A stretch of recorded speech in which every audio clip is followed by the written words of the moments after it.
कैसा है तू और हमारा देश कैसा है? वैसा ही जैसा आप छोड़ के गए थे। यानी कि हम अभी भी अंग्रेजों के गुलाम हैं? नहीं, अंग्रेजों से तो हमें 1947 में ही आजादी मिल गई थी। अच्छा, तो अब तो हमारे अपने लोग देश चलाते होंगे ना? हाँ, तब तो देश काफी आगे बढ़ गया होगा।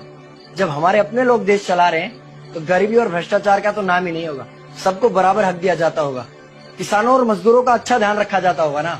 नहीं, ऐसा तो कुछ नहीं है। तो कैसा है बताना मुझे।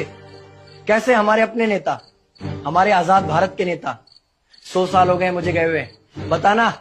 हमारे अपने नेता वो तो अपनी जेबें भरने में लगे हुए हैं। आने वाली 7 पीढ़ियों को नहीं बल्कि 700 पीढ़ियों को ना कमा कर खाना पड़े उस चीज के इंतजाम में लगे हुए हैं। तो तुम लोग क्या कर रहे हो और हमारे देश का युवा क्या कर रहा है? हम लोग तो इंस्टाग्राम पर रील्स देखने में बिजी हैं। यानी कि हमारी कुर्बानी का देश के लोगों पर कोई असर नहीं पड़ा। देश के लोगों में कोई देशभक्ति नहीं, कोई देश प्रेम नहीं। नहीं, ऐसा नहीं है। आपके लिए और देश के लिए बहुत प्रेम है भारत के लोगों के दिलों में। हर 15 अगस्त और 26 जनवरी को तिरंगा फहराते हैं, पूरे जोश के साथ भारत माता की जय बोलते हैं और आपकी डीपी भी लगाते हैं। और भारत और पाकिस्तान के क्रिकेट मैच के दौरान तो हमारी देशभक्ति पीक पर होती है। तुम इसे देशभक्ति समझते हो?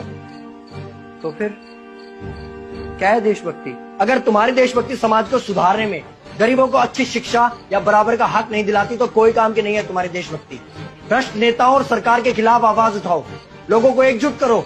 लेकिन अगर हमने सरकार के खिलाफ आवाज उठाई या नेताओं से सवाल पूछे तो हमें एंटी नेशनलिस्ट कहा जाएगा या हमें गद्दार करार दे दिया जाएगा।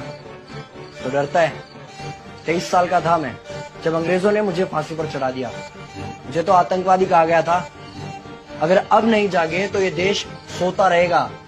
ये सरकारें, ये नेता देश को बेच खाएंगे। इस भ्रष्ट सरकारी तंत्र से लड़ो। देश को क्रांति की जरूरत है।